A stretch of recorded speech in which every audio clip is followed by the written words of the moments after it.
Uno de los títulos fuertes del día, inflación de enero 2.2, el nivel más bajo en casi 5 años. Lo charlamos con Ricardo Delgado, que es economista. Ricardo, Paulo Vilaute, Candelaria de la Sota por acá. ¿Cómo te va? Buen día.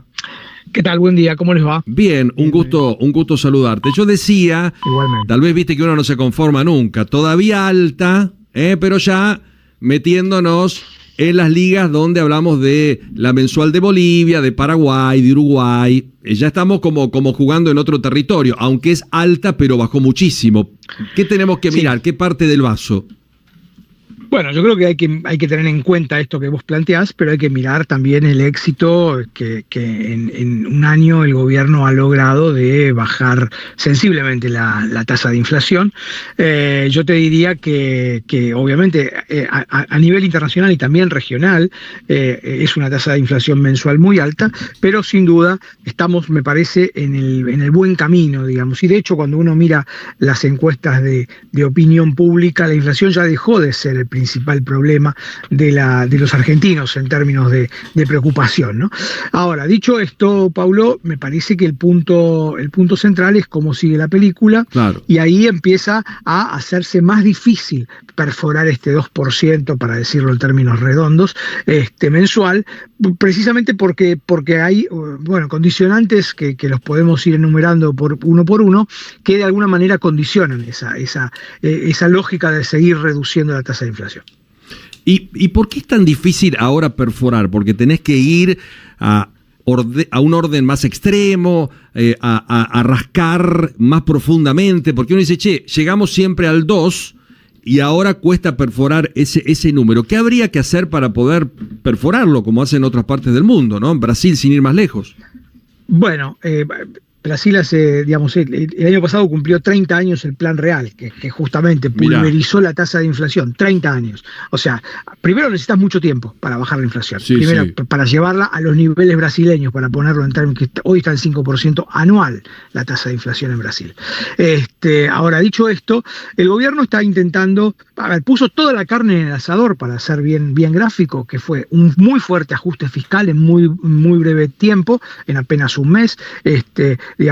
Pasamos del déficit al superávit, y eso se sostuvo, y eso es parte de la explicación de por qué la tasa de inflación bajó mucho. Obviamente eso implicó un impacto sobre la actividad económica que enfrió el consumo y también contribuyó, y sobre todo, te diría, el efecto de el dólar casi fijo que tenemos hoy, ¿no? Porque esta devaluación que hasta enero fue del 2% mensual, y que a partir de este mes, de febrero, es del 1% mensual, es prácticamente un dólar fijo, no te digo el dólar de la convertibilidad, pero casi eso. Y eso obviamente también ayuda a bajar los precios, sobre todo de los bienes importados, o para que tengas en claro, una buena parte de los bienes que se producen en la Argentina necesitan importaciones. Claro, necesitan transables. Bienes, exactamente, lo que se conocen como dice Candelaria, bienes transables. Entonces, ahora, Ricardo, ¿cuánto te impacta, por ejemplo, febrero? Perdón que te interrumpa. Febrero, ¿cuánto impacta esto del crawling peg de pasar del 2 al 1 en un mes como febrero, donde tenés, por otro lado, por ejemplo, un fuerte aumento de la carne y aumentos de tarifa? O sea, ¿cómo equilibrás eso dentro del indicador? Bueno, acá vos preguntaste lo que había que preguntar. El punto es, claramente, eso te impactaría si no aumentara la carne y si las tarifas no aumentaran. A mí, yo creo que, el índice de inflación de febrero hubiese dado, no va a dar probablemente, menos de 2. Hubiese empezado con 1 el índice de inflación de febrero. En nuestra consultora, en Analítica, creemos que justamente la carne y las tarifas van a hacer que la tasa de inflación esté algo por arriba del 2%, quizá un poco por debajo del 2.3 de enero, para que tengamos una idea. Por cada 10 puntos que aumenta la carne, si la carne aumenta 10% en el mes, eso aporta 0,9 al índice general. Entonces, si la carne aumenta 11%, el IPC de ese mes solamente por carne aumenta 1 punto. Y entonces estamos viendo esto, y justamente la carne, son las cuestiones que la política económica no puede administrar en el corto plazo, ¿no? Y yendo más al mediano plazo, imaginemos que el 2025 es un año que termina con una inflación de entre el 25 y el 30, que para argentinos que venimos de 200 y pico, 118 el año pasado, obviamente es para celebrarlo. Ahora, ¿Cómo se hace para después perforar ese piso y tratar de tener una inflación que sea más cercana al 10, cuando ya hiciste todo el ajuste fiscal que podías hacer? ¿Qué variables te quedan? Bueno, para mí te queda todavía la variable dólar. La variable de cómo haces para sostener de manera creíble. Que el ancla sea el dólar. Exactamente, que haya confianza en que hay dólares suficientes en la economía para, asumiendo una economía ya sin cepo o con un cepo muy relajado, digamos, y condiciones que hoy no están, obviamente, claro, te permitan justamente crear más credibilidad en la economía argentina.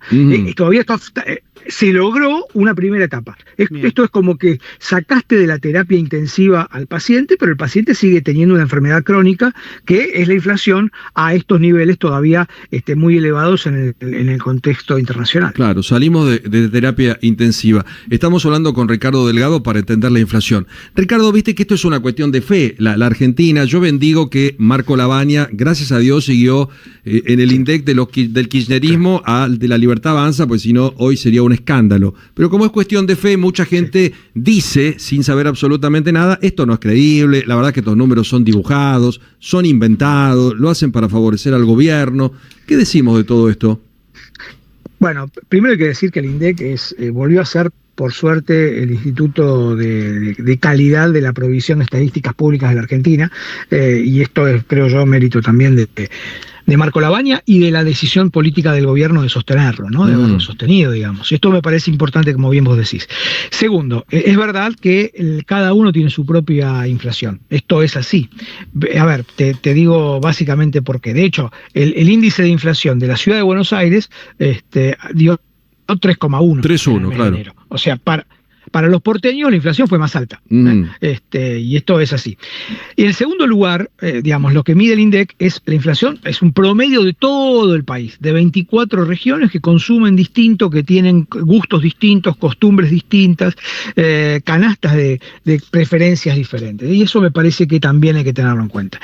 Y por otro lado, además, la canasta que está usando el INDEC es una canasta vieja. Es una canasta que ya anunció en algunas oportunidades que está cambiando la canasta de ponderación de cómo impacta la carne, cómo impacta Internet, cómo impacta la luz o el gas, pero que es una canasta vieja, es una canasta de más de 20 años. Entonces es probable que los consumos de los argentinos hoy sean diferentes a los que eran hace 20 años. Me quedo con dos cosas de esta linda charla.